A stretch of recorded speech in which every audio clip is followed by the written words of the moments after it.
I used to live in a small building downtown. One of the reasons I moved out was the bad neighborhood, including this guy in the apartment right over mine. It was a weird looking fella who mostly kept to himself. Around midnight though, there was frequently a strange noise that got on my nerves. It wasn't loud, to be fair, but I have really light sleep, so it was hard to get my eyes shut with those little bumping sounds going on and on. It reminded me of high heels walking about, but not as loud, as if the person causing the noise was actually trying to be silent. After a few days, I realized the pattern was always the same, like a recording played over and over with random intervals in between. And that went on for the best part of a year. Always the same sequence of bumps, slowly tattooed into my mind, sometimes for hours straight during the night. It was only several years later, helping my daughter with her homework, that I learned a little bit of Morse code. She knocked on the table with her knuckles and a shiver immediately went through my spine as I recognized that exact pattern. When I asked her what it meant, she laughed. "It's the easiest one, Daddy," she said. "It's the one to call for help." I hate it when my brother Charlie has to go away. My parents constantly try to explain to me how sick he is, that I'm lucky for having a brain where all the chemicals flow properly to their destinations like undammed rivers. When I complain about how bored I'm without a little brother to play with, they try to make me feel bad by pointing out that his boredom likely far surpasses mine, considering he's confined to a dark room in an institution. I always beg for them to give him one last chance. Of course they did at first. Charlie has been back home several times, each shorter in duration than the last. Every time without fail, it all starts again. The neighborhood cats with gouged out eyes showing up in his toy chest. My dad's razors found dropped on the baby slide in the park across the street. Mom's vitamins replaced by bits of dishwasher tablets. My parents are hesitant now, using last chances sparingly. They say his disorder makes him charming, makes it easy for him to fake normalcy, and to trick the doctors who care for him into thinking he is ready for rehabilitation. That I will just have to put up with my boredom if it means staying safe from him. I hate it when Charlie has to go away. It makes me have to pretend to be good until he is back. All three of us were silent as we drove past the blank welcome to sign and into the town with no name.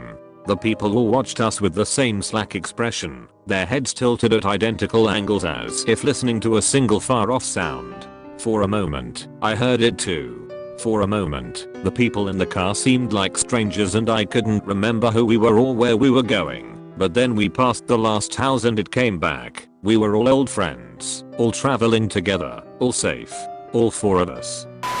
After a lifetime of being deaf, my best friend just received cochlear implants. When he woke up from the surgery, we all stood around him. His wife was the first one to say anything. He heard her voice and at once began to cry. We all took turns speaking, letting him hear our voices and our names. And with each word we said, he became more emotional. When we were all finished, silence hung in the room.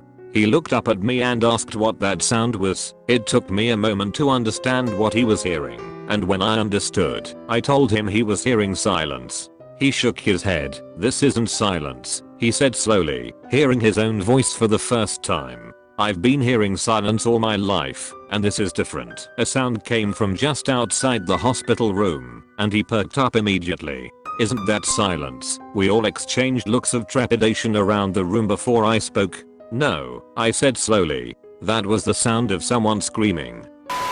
I came home pretty late one night and my roommate's bedroom was shut and I assumed she was sleeping already, but I saw something out of the corner of my eye in the kitchen. I said her name but she didn't answer. I didn't think anything of it, so I walked into my room and before I turned the light on something whispered, "I'm still here." I turned on the light in my room but nothing was there, so I turned on every light in my house and knocked on my roommate's door and eventually opened it, but she wasn't there, so I left her light on too and slept with all the lights on. When she came back the next morning I asked her if she was messing with me and she started crying and said she left because something was in the house messing with her and she had to get out.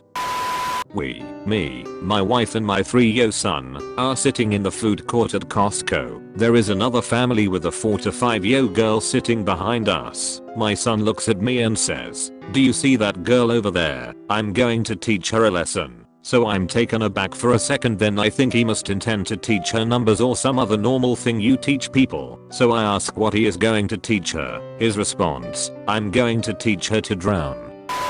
This actually happened fairly recently. I was home alone one day with my dog and two of my friends' dogs. Out of nowhere, they all start barking and looking up towards the loft. As they're quieting down, I hear someone in a mocking calm tone say, "Bark." They start going crazy again and I decide it's time for a long evening walk.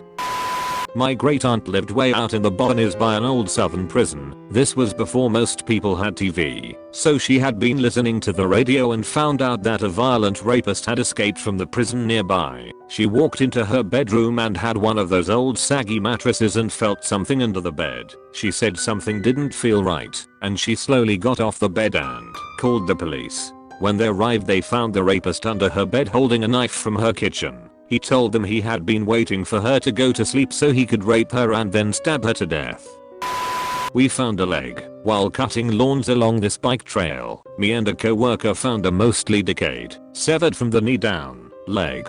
Cops were called. They questioned us and we never found out any more about what happened. Years ago, early 90s, my boyfriend was driving me home and we saw a man lying on the ground in the strangest position, kneeling, with his head on the ground and bent at a sharp angle so that he faced the street. It was 2 in the morning and the man was covered in sweat with his eyes open. We pulled over and I hopped out of the car to check on this guy. His eyes were wide open and he seemed like his face wasn't moving, but it really felt like he was pleading for help.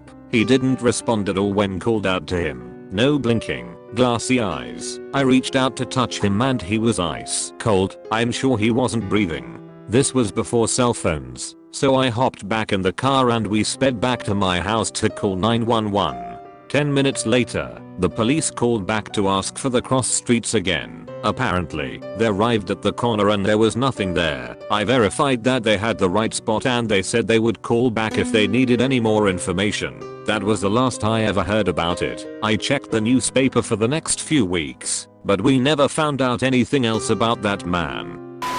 I work in a supermarket, early shift, and part of my job is changing the shelf labels for the price changes each day. Just this Wednesday gone I was putting new labels on a shelf of hand soap when, about 2 foot along the shelf from me, a bottle shot off and landed in the middle of the aisle. I looked along the aisle at my colleague and she just shrugs her shoulders and says, "Happens all the time." I've never directly witnessed anything else but, being one of the first on the shop floor each day, I'm now questioning all the items that I see sitting in the aisles first thing and guessing I can't blame untidy customers for them all.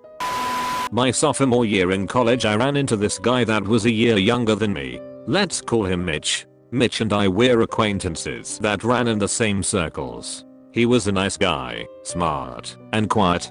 At parties he would fold these really cool 3D shapes in the corner instead of interacting. He would always just watch everybody. Anyway, I ran into him at a bus stop and I stopped to say hello. We had an awkward chat about our majors, him physics, me CHE, and I asked if he had any contact with a mutual friend that went into the army. He said yes and I said great. Could you pass him my number? He opened his wallet and pulled out a piece of paper. The only thing in there, it had my name, university address, and phone number. I work as a cable tech. I once went into a basement that I still have nightmares about. There was a single pulsing type light in the center of the room so I couldn't really see much until I turned it on. But the walls down the stairway were covered in old newspaper. I'm used to dark basements so going to turn on the light I was not prepared for what I saw. All the walls were covered in newspapers. Every one of them was a headline about a tragedy or a murder. There was a black and white framed picture on the wall, and below it was a large child-sized porcelain doll propped up in a rocking chair with a super old looking cradle beside it. I stayed and did my job but I still can't shake that feeling of something when I think about it.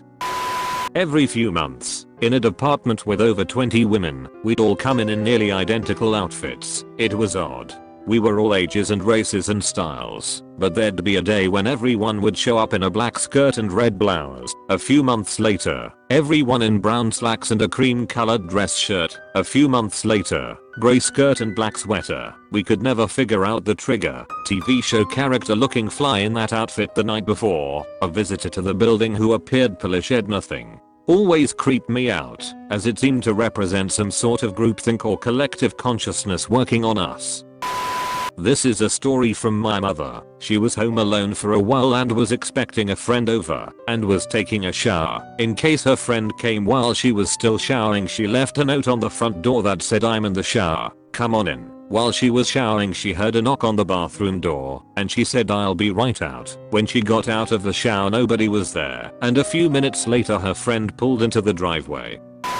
I converted an old Android phone into an IP security cam that starts recording and send me an email on motion. Set it up before going out of town. One night I got a motion detected email at 3 AM. In the morning I went through the video. Recording somehow got jammed and it shows a single frame of a weird silhouette standing in front of the door. With the door open, I left it close, and it was closed when I got back home. I have dogs that bark at anybody. My mother doesn't live with me nor has a key to my house. About 4 years ago I'm sitting in my house alone on a day off from work. Both of my dogs hovering around me, one at my feet, one at the doorway leading into the hallway. It's quiet, I'm redditing or doing whatever on the internet. I hear my mother's voice clearly say "Brian," like she was trying to get my attention from across the house. I just perked my head up a little, stunned, thinking I was hearing things. However, my dogs, as soon as I perked up, so did they, and they started growling really fierce in the direction of the voice with their hair raised. We went to inspect the house but nothing was there.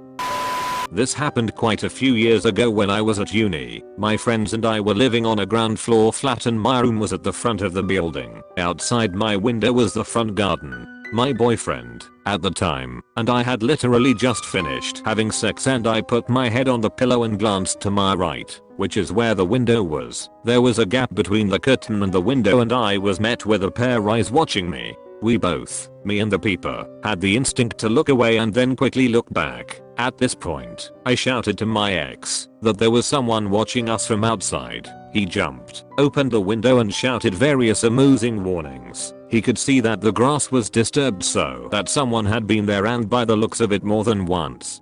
From further inspection the next morning, we found out that he had jumped the small hedge and exited through my neighbor's garden.